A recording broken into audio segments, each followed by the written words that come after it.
Hey now, welcome to the dirty side of the track, America's leading Formula One podcast. I'm Brian, that's Rob. It's been a week since we've been home from Canada, and it's still hard to believe that actually all happened. It was amazing. How are you, my friend? Yeah, really good. I was thinking the same thing. How's it a week since Canada already? It's like those things you look forward to for so long, and then you just wish you could press the slow-mo button when you're there because it's just over too quickly, and then a week's gone by in the blink of an eye. But yeah, and we realized when we listened back to the episode, the first thing we're going to hit in news and social this week is actually clean up on aisle Canada because there were a number of things we missed in our fevered recount. And that's what happens when you write no notes for an episode. So we'll do news and social, which seems quite a bumper edition this week. A couple of items in the video vault. Then we'll do our casino game picks just for Yes. Belgium and Hungary, because that'll take us up to the break. Oh my gosh, we're almost at the break. What? How are we almost at the break? We're at How's two that races happening? and wow. Oh, sorry, no, we'll have just do two. Then we've got four races. Four races. I'm ahead Okay. of myself. And then we'll have an Austria preview for next week, and then we will call that a day and hang up the microphones for another week. So we haven't got any sound effects for clean up on Isle Canada, have we? We don't have like a Tannoy announcement. Ding Well, since we ding. have a cleanup on Isle Canada, we could play the second Hey Now that we didn't play as an intro. Yeah, so we were exchanging notes with Paul, and he's like, "Where did the long hay now go?" I'm like, "Well, we were a bit drunk. We don't really remember what was on that. Got a funny feeling we might have been swearing in it." Well, two of us didn't. One of us did, and it required the bleep machine to be broken out. So yeah, I think it's about 1 minute long of completely random. I didn't even remember us doing this till I listened to it, to be honest. I remember recording it, maybe because I was Colapinto that night. But yeah, so we'll quickly clean up Canada and then get back to normal service resumed. But as we do this one won't get played as much as maybe the 2023 Hey Nows because it is a bit longer. Here was Pit Lane Paul, myself, and Rob having a little fun with the Hey Nows. Hey now. Hello now. Hey now. Oh, good day now. Hey now. Larang et Don Labra. One wishes you a good day now.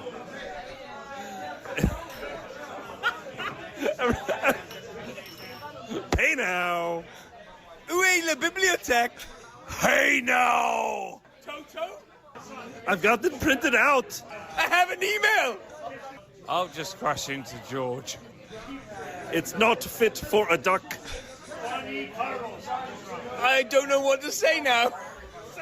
Say now. To whom it may concern. Go yourself. Brian. Magnuson! Saints. Are we done? Let's run its course. I mean, when someone says gosh. to whom it may concern, the next Valtteri line is what I said. I didn't. Yeah, I know. Basically anybody that was sat near us listening to that drivel, quite why I broke out in random French phrases. I think we were kind of learning the extent of how little I knew while we were looking at all the Canadian signs. But yeah, there we go. That I mean, I was don't know why apparently people were making fun of me Sunday night when I asked où sont les toilettes? And then they pointed at it. I said, à gauche. And they all made fun of my French. That was pretty good. Where are the toilets? And it's to the left. No? Well done, Brian. Well done. Right, let's get to some real things that we missed. So, big first one. Lewis ran over a groundhog. None of us knew that. Not at Watching the it race. from this, not at the race. It was afterwards, and then we forgot to talk about it. Apparently, around about lap 8, 9, 10, somewhere around there, ran over something, broke his floor, and was told later it was a groundhog. He didn't 20 see points it, of at least, downforce so- for a ground dog.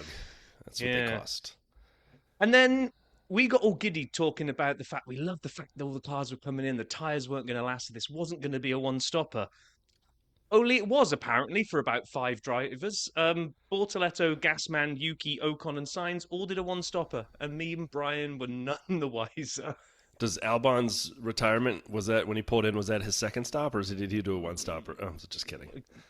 And then, well, talking to people that pulled in I think Stroll did 3, but one of them was for a 10-second penalty, which we also forgot to say. Brian got very excited watching a 10-second Yes. penalty, watching everybody stand around the car doing nothing for 10 seconds. He was pointing, going, they can't touch the car. Like, you're getting excited about watching nothing. I'd never seen a penalty served in person before, and I'd never seen a crash in person before. Checked both those off my list. I think the latter was more exciting than the former. Agreed. but- If you ask me, would you rather see two cars come together in front of you in the naked eye or watch someone not touch a car for 10 seconds, I would choose the coming together. But if you told me as a pit stop nerd that I got to watch a team with their hands in the air posed like statues for 10 seconds, I thought that was cool. The same way that I thought it was neat that Haas pulled their wheel covers, the tire blanket off in pieces. But anyway. Covered that enough last week. And then I predicted more points for Sauber this year. Brian mocked me saying they got them out of the way in the first race, and that was Australia, and it was rain hit, and it will never happen again type thing. But they have got more points since. And again, Hulk finished 8th, which we kind of completely missed and didn't give a shout out for Hulk bringing the Sauber home in 8th. And this one I don't really remember, Brian. I think we knew that somebody was starting from the pit lane, Yes. but I don't think we realised that 2 cars did. I actually, right before the race, did see it was 2 cars and forgot about it immediately. Like, I saw something on Twitter. I was trying to conserve data on Sunday because I ran out Friday and Saturday. And so Sunday I was just there for the race. I did see it, and then I forgot completely. And we couldn't really see. The cars are so low, as we mentioned. All you see is the T-cam go by like a shark. So they were lined up in the pit lane. All right, we missed it. Yeah. Couldn't see it. Good topical reference about sharks being as Jaws turned 50 this weekend. Is So that why all the there we are. Jaws stuff is going on? Yeah, 1975. I am as old as Jaws, basically. So there you go. Dang, So you're old. Unlike me. Two Spring legendary chicken. things happened in 75. Me and Jaws. There we go. Now, the last thing that we kind of had was something that really hits to what Antonia was saying when she came on, and we made it the episode clip where she said, Red Bull, McLaren, the drivers have absolute faith in the information they're being given is correct. They almost don't question it. Sometimes they might question a little bit, like saying, "Oh, can't we go to softs or something?" But they inherently go with the instruction they're being given. And she said Ferrari don't, and that's why they won't win anything. And what did we hear?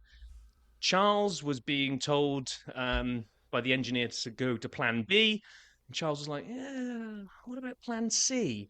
And rather than any kind of firm, no, definitely B, there was this wishy-washy kind of, we'll get back to you, we'll have a think, maybe we'll come up with a different plan.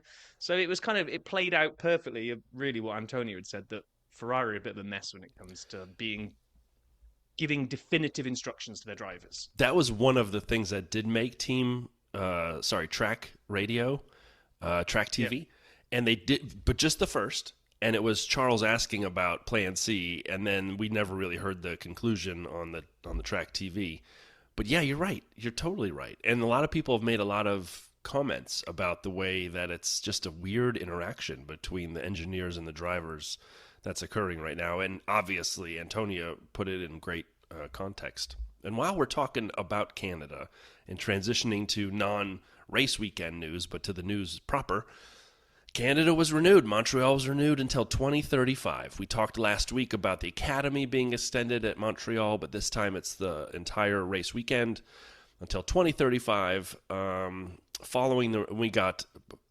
Because I had tickets, I'm on the email chain.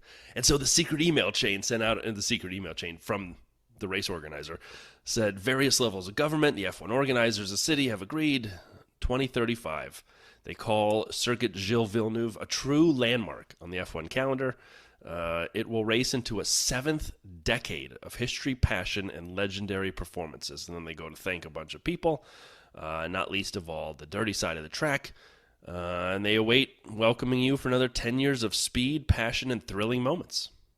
And overly priced beers. But anyway, that's the only little wrinkle on the And more horizon. expensive tickets. That was actually the Reddit sort of buzz for the first 3 days this week, was all the $150 some odd rise in most tickets. People were not real happy about that. And I don't blame them, because that is a large jump. It is, but it still puts them as one of the cheapest 3-day grandstand passes on the calendar. So, I know. Imagine if they'd sought parity and went, hang on a minute, what are those guys down in Austin charging? Yep, okay, let's do that. I mean, that'd be a disaster. Disaster. A non-F1 note that'll turn into F1 real fast. The Lakers are being sold. Majority share of the Lakers are being sold, valuing the team. Again, not The whole team's not being sold for this, but a majority share, which values the team at $10 billion with a B. And it's being sold to none other than Mark Walter, who we have talked about a lot on this here podcast, and I've tried to explain how he has the deepest pockets around. Walter, the CEO and chairman of diversified holding company TWG Global, has interests in multiple professional sports organizations, including the Los Angeles Dodgers, Los Angeles Sparks, the Billie Jean Cup, Cadillac Formula One team, and Professional Women's Hockey League. So I just loved this, that something we've been talking about on here for a while. You start to see the people do other things. And $10 billion, by the way, valuation of the league. It's almost as valuable as this here podcast. Almost. Really close. Yeah, One other note, shifting gears from the fun and exciting to the continued depression-inducing area of the FIA. Okay, the FIA has fired its head of sustainability, diversity, and inclusion, Sarah Mariani, in a restructure. And, that happens, right? People restructure, and in current climate, DEI itself is not as talked about or built out. Now, sustainability, on the other hand, is something you'd like to think FIA would be all into. That was also part of her role. And so she had a comment on her way out, and she decided to light everything on fire, and I respect it. There is a life outside the FIA, a life where talent and dedication are rewarded, where women in leadership positions can thrive, feel valued, and respected. End quote. Dang, Sarah, good for you. Good for you. So once again, we are all behind Carlos Sainz Sr. Please become a candidate. Or Susie Wolf, you've lost the rumor mill, but we'll bring it back for you. Please, Susie, please, we need you. Not going to happen, because we kind of didn't cover it last week, but old MBS passed those new sanctions where I think he's now able to veto anybody that comes up to run against him. So, oh, God. Yeah. So, anyway, getting back to good news. James Vowles has signed a long-term deal with Williams, and I'd say good on him, because there's been a lot of restructuring going on, a lot of rebuilding, throwing away Excel spreadsheets and using modern technology, and you can see the fruits of the team's labour coming to fruition now. Fruits coming to fruition? Not sure that works. Anyway, you've got great driver lineup. Yes. You've got fifth in the constructors, and it's now more a shock when they don't finish in the points than when they do, which is a great tipping point. So, yeah, long may his work at Williams continue. I'm really still hoping that we can get a Williams podium this year, even if it means some weird stuff has to happen. But, yeah, I was happy about that. I was too. The next one I wasn't as happy about. Me either. And this is nothing against Thailand. Thailand edging closer to a race. But it sounds like it's going to be a street track in Bangkok. I'm like, why can't these countries that want to host a race just go and hire a designer, find a plot of land, build a custom-built racetrack, which will be amazing, and stop just proliferating? Soon we're going to be, we mentioned this a while back when we had a rant, when we said we're going to end up with two series, Formula Street and Formula One. Formula One will race only on racetracks, and Formula Street can go and do its thing on street tracks. But they're trying to get it on the calendar as early as 28. And so, like you said, street track Bangkok. They've already got the design ideas that they're batting around. The proposed track would be a 3.5 mile street circuit. And I don't know enough about Bangkok to tell you exactly where that is. But like I said before, Malaysia is right south of Thailand, and they have a track that we like, and it's just sitting there collecting cobwebs. Yep. And it's a purpose-built track, not a street track. I mean, can the people in Thailand go a little south for their event, and just can we all save a little money? And they have to spend, those people, to get there. But the track is built already, and it's a real track that we liked. And then you could put it back on the calendar near Singapore, because that's like next door. And then, I mean, I'm just saying, there's other ideas. But you know what? Money talks. Money talks. And speaking of real tracks that are gathering dust. Yes. I like this one. I do like this one as well. Kyalami is starting a 3-year piece of work to upgrade its track to FIA Grade 1 status. So the FIA has approved plans which will show the layout remain unchanged, which is great because it's a good track, but they'll be focusing on the runoff areas, barrier systems, fencing, curbs, drainage, all that kind of stuff logistics-wise that they have to do to get back up to Grade 1. So it's a 3-year piece of work. So where are we? 25? I mean, it's going to be 28 at minimum.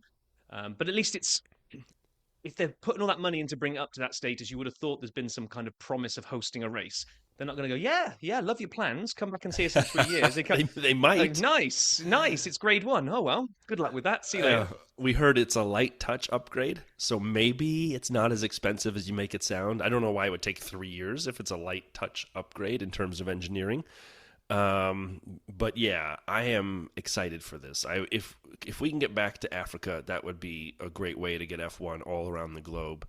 And Kyalami is a great track. And I know there's other people in northern parts of Africa shooting for a race as well. Wasn't Tunisia and Rwanda, I think both? Yep. Not as far north for Rwanda. Tunisia, obviously, very far north in Africa. But regardless, I'm excited for this work, and I hope maybe they take that spot from Thailand. And then we look back at Malaysia. I don't know why I'm pushing the Malaysian Grand Prix so hard over here. I have no clue. Know. I don't know how why I you're ended up in dancing. this box. I don't know why you're dancing while you're saying it either, know. but there we go. Sign me up.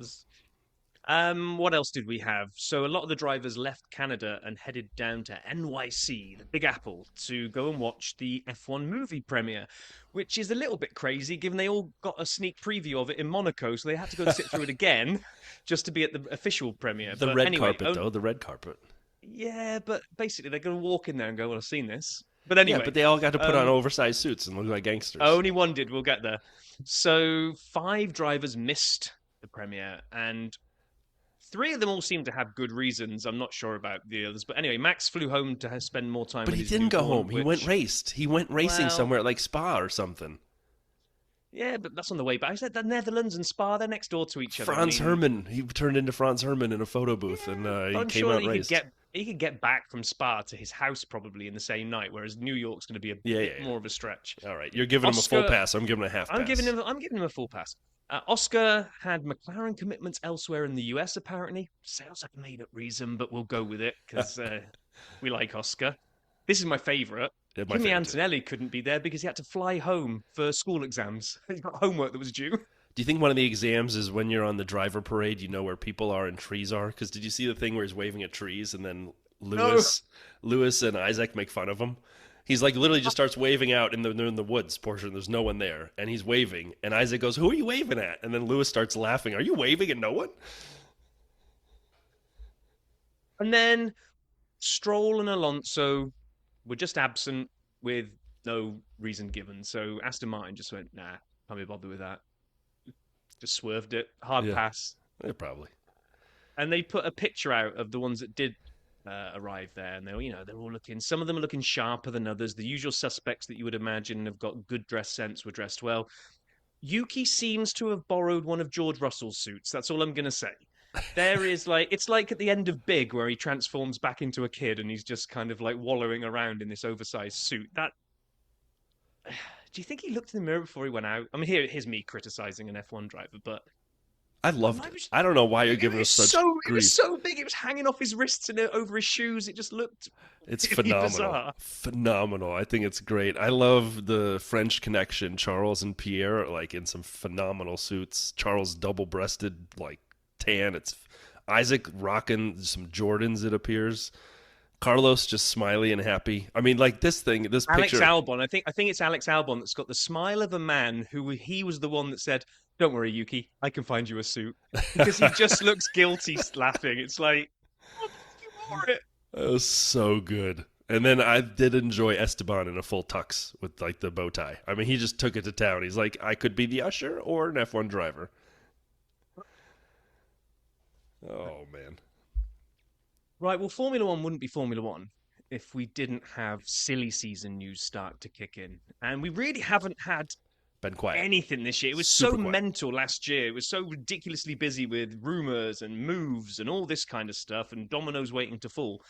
It has been really, really quiet. But there's a few things starting to bubble around now, and I guess they'll pick up momentum as we head towards the break, because that's usually, like last year was ridiculously quick how stuff with Lewis going before the season started. But usually it's the summer break. For anyone new, summer break is normally when we see some of the silly season, aka drivers moving to other teams coming out. Now, the Verstappen contract is the one that's catching people's eyes, because apparently he's got all these potential exit clauses in there, but they're saying those people out there, the random people above the rumor mill, they are saying that he has a big clause about his World Drivers' Championship standing at the summer break.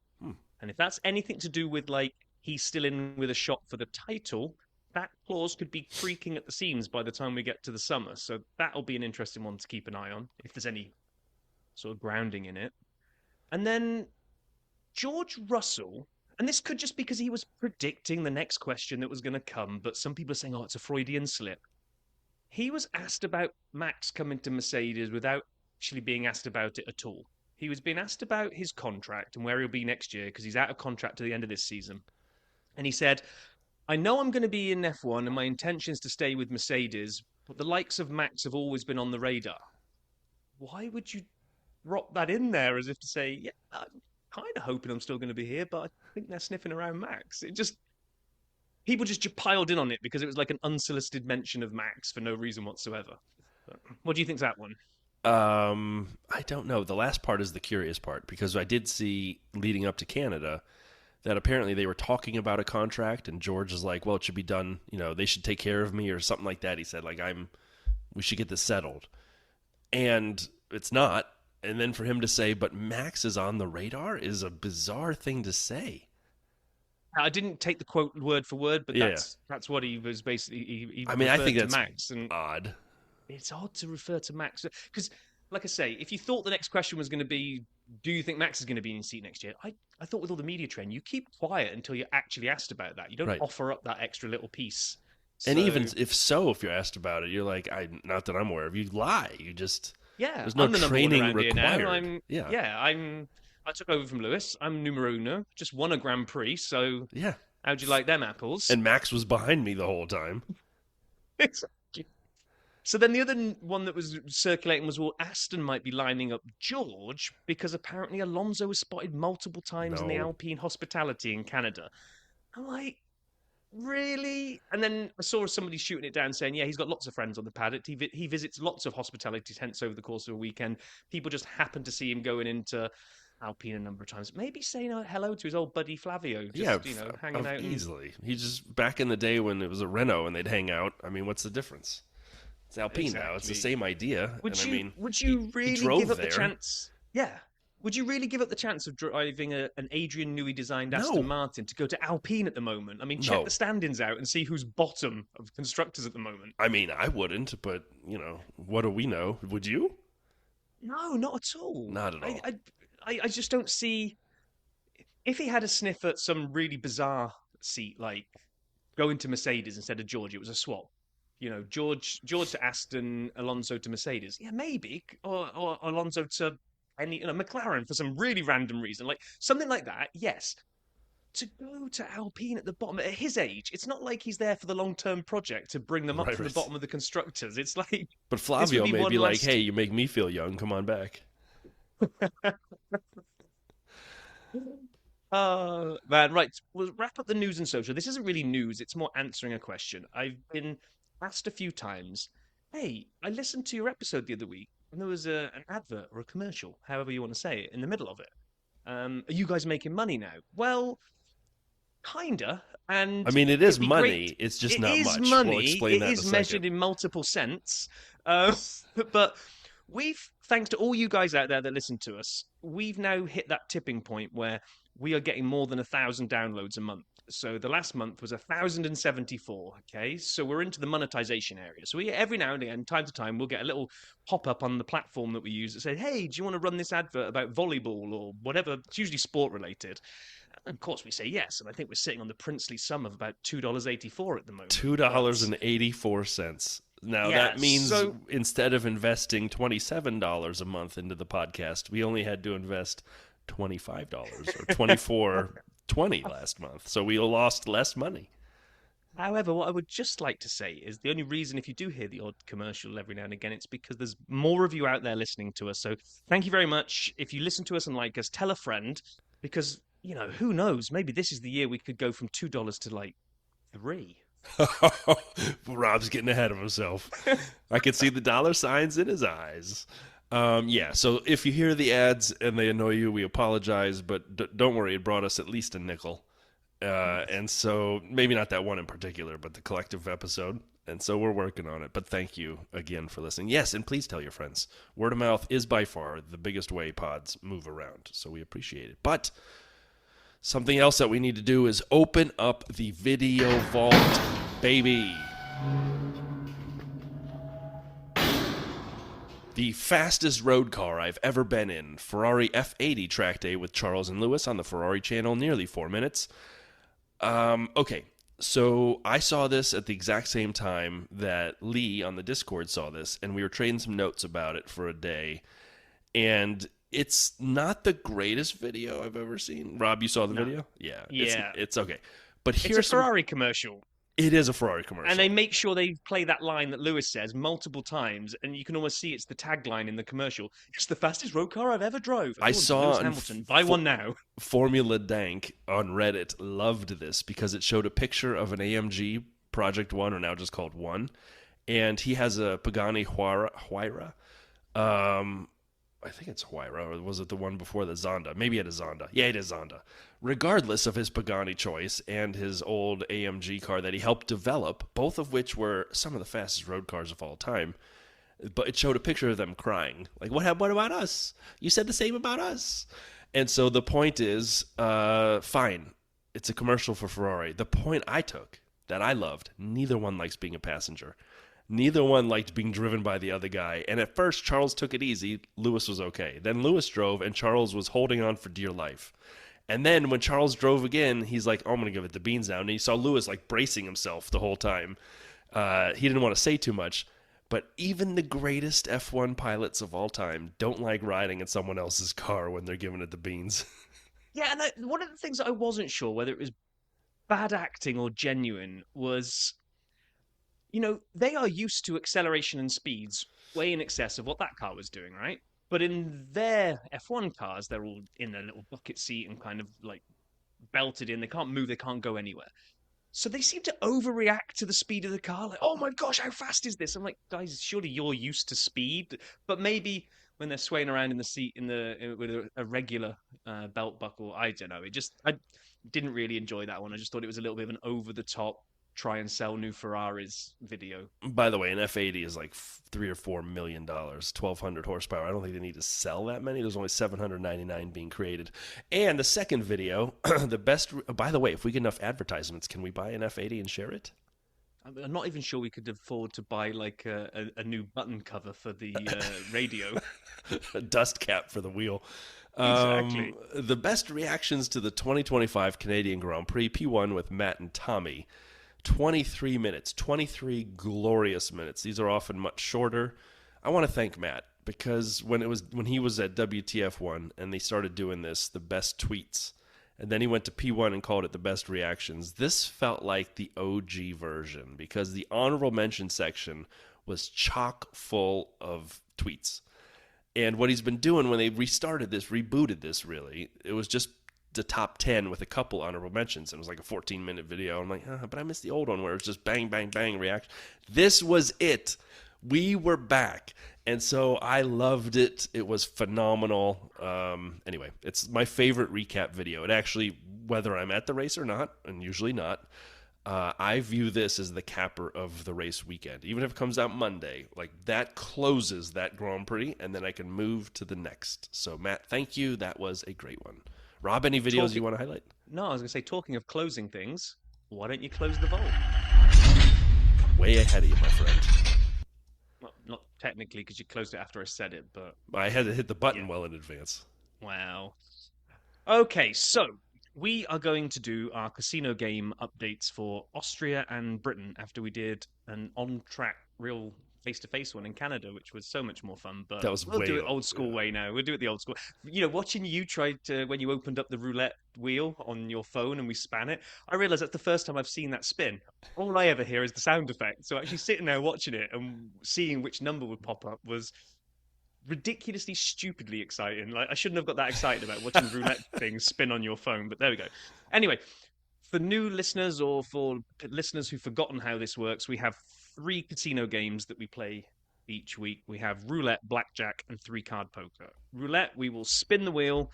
It will give us a number from 1 to 20, and then we will take turns predicting which driver will finish in that said position. Blackjack, we pick 2 drivers.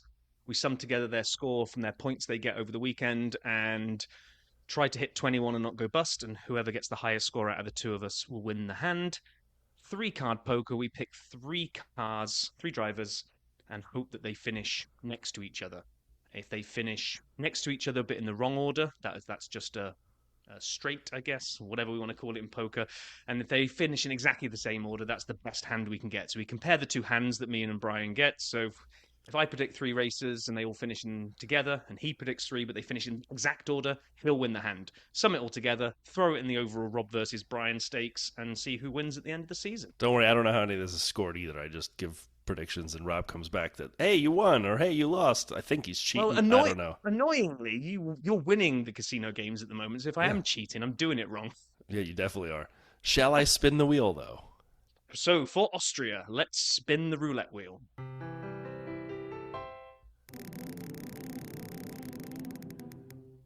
7. We need position 7. 7. I don't even remember who went first in Canada. You go first. Okay. Oh, thank you, sir. Yeah. Right. Okay. So who finished 7th in Canada? It was Fernando Alonso. So let's go for a streak and say Alonso again. There we go. Boom. All right. I am taking the belief that the Canadian weekend was a bit of an anomaly. The way the track worked for McLaren with the medium speed corners that they need, or whatever the heck I read, I don't know. So 7th, I am going to go with Kimi Antonelli. Ooh, okay. Okay. Right. Well, then that takes us down to blackjack. So your selection first of 2 drivers whose points must equal 21 if they can, but definitely not go bust. Huh. Ha ha ha. I'm a little nervous to pick George. Just based on that win, I could bust with one single player. I could go over the 21 if he wins. I don't think he will. I think McLaren will be back. I'm a little nervous to do what I'm about to do, but I'm doing it anyway. I'm going Ferrari. Charles, both of them, and Lewis. Ooh. I'm feeling 5th and 6th-ish coming on. Although they'll do better than I anticipate, but I think McLaren's gonna be back. I think Max is good. I think Russell. I think the driver order of the standings will kind of hold for Austria. Well, not hold because you don't think that George is going to be first because of the corners. No, I don't mean Canada. I'm saying he'll be 4th like he is in the driver standings. Yeah. So, no, I think that's a good shout. I think if they repeat what they did in Canada, 5th and 6th for Ferrari, you're going to get 18 points and be very hard to beat, which means, oh gosh, I'm going to have to go out on a limb, and because I think that's a very strong hand you're playing, I'm going to say Lando and hope he doesn't win. Hope there's a second spot on there. Lando and Hulk. Okay. Now, oh my God, what would be great is Lando is 2nd or 3rd and Hulk is like 8th or 9th and has too many points and you bust because Hulk, in your prediction of the Sauber, they do well. That would make me so happy. So happy. Oh, thanks for that. Thank you. Thank you so much. I hate tequila. What are we ordering tonight? Tequila. Thanks, Rob. Yeah, okay. Touche. 3-card poker. Me to go first this time then. And I will go... Oh, I'm going to roll out the old favourite. No. Oscar. No. Lando. Max. Well, that's where I was going to go. Darn it. All right. Okay. You can do it to me for Silverstone because if we keep going in order, you'll get the 3-card pick in Silverstone. I will. Man, it's hard. The midfield is so jumbled. Like, after those, it's like 1 week Antonelli's great. I'm not talking midfield anymore, but he's great. Or 1 week he's the bottom of the top tier. 1 week Hadjar's always right behind him, or he's 15th. And then what do you do with the Williams boys? Okay, I'm going to go with the bottom. I'm going to go with, I got to get this in order. I hope everyone's playing along at home, by the way. All right, I'm going with Ollie Berman. Was that the start of a Liam Lawson? I almost did, but Racing Bulls are too good. So I'm going to go with, hold on, Bortoletto's last, okay? Okay. Bort last, Colapinto second to last, Ollie Berman first. That's a good shout. Berman, Colapinto, Bortoletto. Okay, so that wraps up the casino picks yeah. for Austria. The next one then will be the legendary track that is Silverstone. So you get to spin the wheel, and you'll pick first on roulette. The wheel is spinning, spinning, 6! Another high one. We were in the 18s for a long time there. All right. 6th, 6th, 6th. In Silverstone. So okay. So now I'm thinking about the track. Who to expect to do well. Yes. Lewis loves it. Will he? Oh, I'm going to go Ferrari. with Kimi Antonelli again. Oh, okay. Because I'm nervous about picking a Ferrari this time. Because you never know. I mean, Lewis has that magic there. And what do you do about Charles? You can never count him out. 6. If I say there's going to be 2 McLarens ahead of 6th. Mac, a Mercedes. Then I think I'm seeing both the Ferraris in 5th and 6th. So Lewis, because he's got home advantage to edge out Charles, so Charles to be 6th. Yeah, there we go. I think he's going to be higher than that, but I guess we'll see. You think Charles will beat? I don't know. That's what's so fantastic about this season. That's why the season is great, because when you think of things like this, there are 6 drivers 7 who could be jumbled basically between 3 and 7 or 2 and 7 even. Yeah. And apparently now they can all win because George just did. Yeah, you're right. So anyway, it's my turn to go first on blackjack. Yes. Right. Blackjack. Oh, man alive. Well, I'm going to double down on this. So I'm going to have Charles because I think he's going to finish 6th and therefore get 8 points. I'm going to mirror yours from your previous one. I'm going for the 2 Ferrari boys because I think Lewis just ahead of him. That would be 18 copy me points. As much as you like. That's fine. That's all good. All good. I am going with 2 buddies here. I'm going with, and I'm going to, you know what? They're both ends of this. George! Give me Alex, give me George. Give me Alex, give me George, please. Alex and George. Alex and George. Look at us using the Williams for something to get points. Not many, but a few. Now, you can lay it on me. Yeah, I'm taking it back. 3-card poker. Yep. Which order? That's what I'm trying to figure out. I'm going to do Lando in front of his home crowd. Oscar Max. Okay. I'm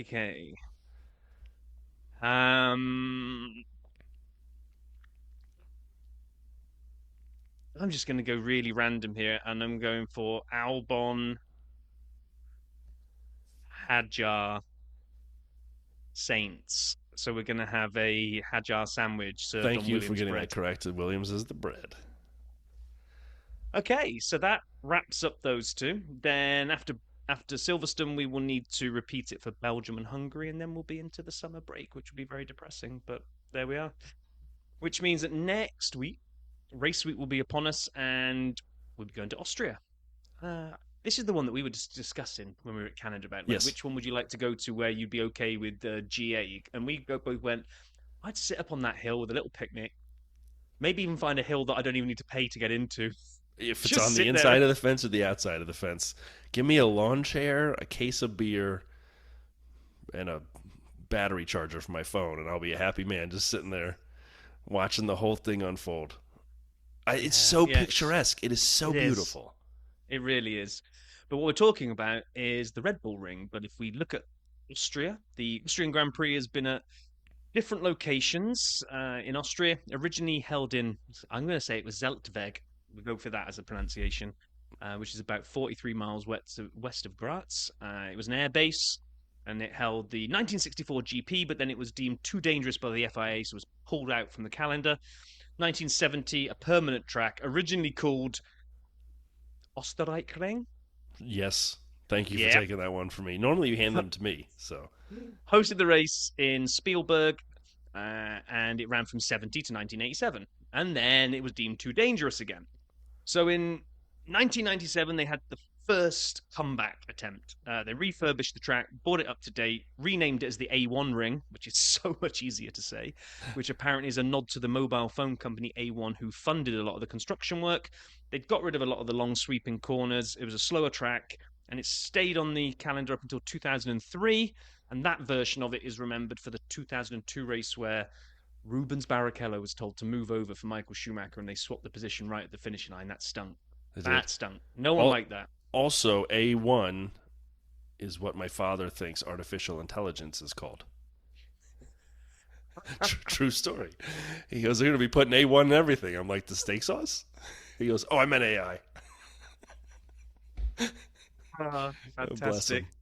Fantastic. So then, from 2004, the Red Bull organization had bought the track, and they had no idea what it was going to be used for. Basically, people weren't sure if it was going to be a test track like Ferrari have got. But what they basically did was they refurbished it all. In 2014, they bought it back, and we had a couple of races in 2012. We ran twice there in 2020 to cover COVID pieces, but it's been there ever since, and I like it. I like to drive it on the PlayStation because it's a little easier compared to other tracks. Basically, it's not too bad. It's quite forgiving in some areas, which means if I can race it well, then maybe the drivers can.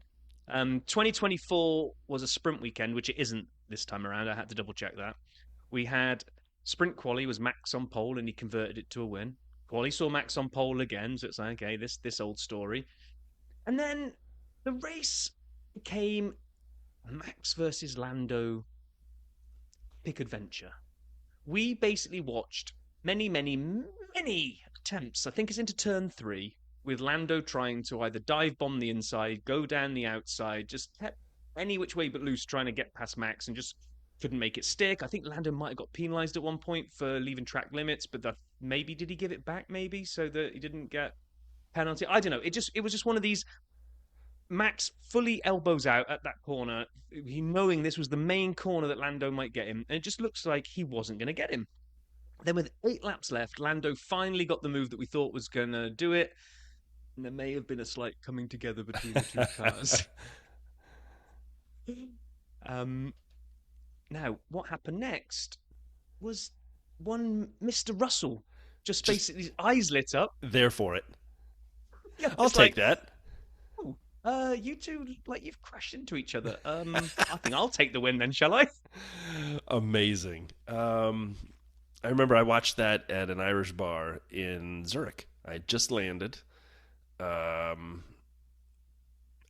it was a phenomenal time. My whole family decided to sleep, which is not the way you offset the jet lag. And I showed up at a pub not far from the train station and ordered myself a pint and a Coke, because I had not slept for 23 hours at that point, and I was going to make it through. And it was great, man.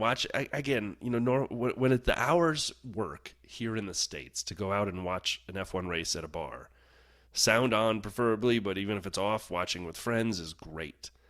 Watching it in Europe where people care about F1, like broadly, and you go into a bar and they're just like, yeah, we're going to watch.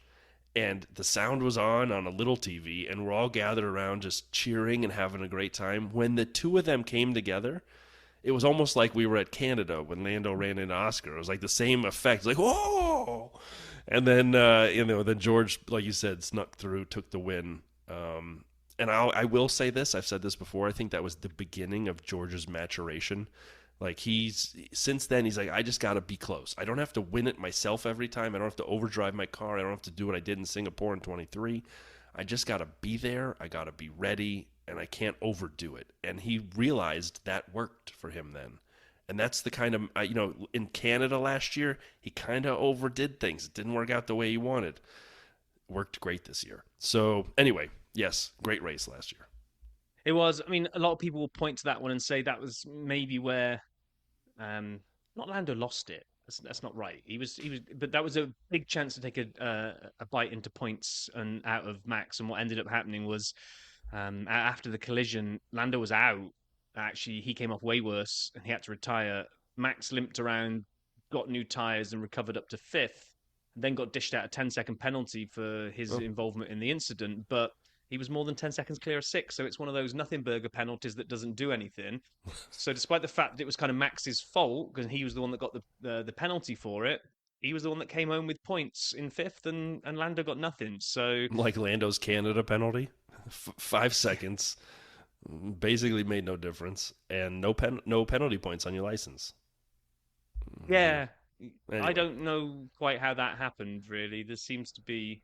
While we're on things that are unrelated to Austria this year, Robert Kubica winning Le Mans, how amazing is that? Can we just quickly give a shout out to Kubica? If anyone doesn't know, Robert Kubica, longtime F1 driver, almost lost his life and a limb in a rally crash. He had signed with Ferrari. The deal was done, and he had to regain his ability to race. Drove with Williams toward the end of his F1 career, and just won Le Mans with Ferrari. And that makes two drivers. Did we do this last week? Two drivers who have won Le Mans and an F1 race in the last few decades: Fernando Alonso and Robert Kubica. And I just couldn't have been happier to see Kubica win Le Mans. I didn't see a second of it because I was with you and focusing on Canada, but super cool. Sorry, back to Austria. No, just before we jump back to Austria, I did see that Ferrari's other car got disqualified for flexi wing infringement, which I did laugh at because we had all of the drama around flexi wings and technical directives, and it seemed to pretty much be a nothing burger in terms of its impact on anything. And then, yeah, over in Le Mans, Ferrari get disqualified. One of the cars they just run two, or did they run? How many cars? I think they had two or three the year prior. I don't know how many they had this year. I didn't watch. Okay, well then, just to kind of round out Austria. If we look at repeat winners, it's fair to say it's a bit of a favourite with old Max. He leads the way with 4 wins. Alain Prost is in second with 3. And then we've got a whole bunch of drivers on 2 wins. Ronnie Peterson, Alan Jones, Mika Hakkinen, Michael Schumacher, Nico Rosberg, and maybe somebody else at the bottom of that list. This is Valtteri Bottas, and you're listening to the dirty side of the track. Yeah, thanks, Valtteri. Yep, you've got 2 wins here as well. And constructor-wise, it is, what is it? It's a tie, 3-way tie, I think, of 6 victories for Ferrari, McLaren, and Mercedes. You would Red Bull have got 4, Lotus have got 4, Williams have got 3, Renault have got 2. So I know we'll do the midweek predictions. I'm kind of thinking that somebody's going to go to 7 here out of Ferrari, McLaren, Mercedes. Probably McLaren. I don't know that Red Bull will do it. I don't know if Max would do it. He loves this circuit. He really does. He does. But McLaren did have such a pace advantage over him, and the only way he could not be passed was by being a bit naughty. So, be interesting to see. Interesting to see what Red Bull's car looks like this year, and if McLaren still have that advantage in pace at this circuit. Although, having said that, Max got all the poles last year, so in sprint and quali. So it's just another one of those things, like you were saying. Like a collection of about 6 cars that we really won't know where they're going to finish. I'd like to see Isaac come back and redeem himself for Canada. I don't know if that was his issue, strategy, tyres, whatever it was, but for all the hype that we give Isaac, I semi-disappointed to see a bit of an underwhelming result for him. But then especially because we were so excited cheering for him. 15 feet in front of us, yeah. I know. All right. Yeah, that'll be that. We'll have midweek predictions Wednesday-ish, whenever we kind of get round to it. But we guarantee there will be pre-practice podium predictions, just because I like the alliteration of having pre-practice in there. Yeah. And then we'll see what next week brings. Looking forward to it. Can't wait to recap this. And if you're listening to the Florida Sports Radio, this one's going to be slightly under an hour. So when we sign off, no idea what they're playing next. Hope everyone's well out there. We'll talk to you in 1 week's time with the recap of the Austrian Grand Prix. Be well, be safe, everybody.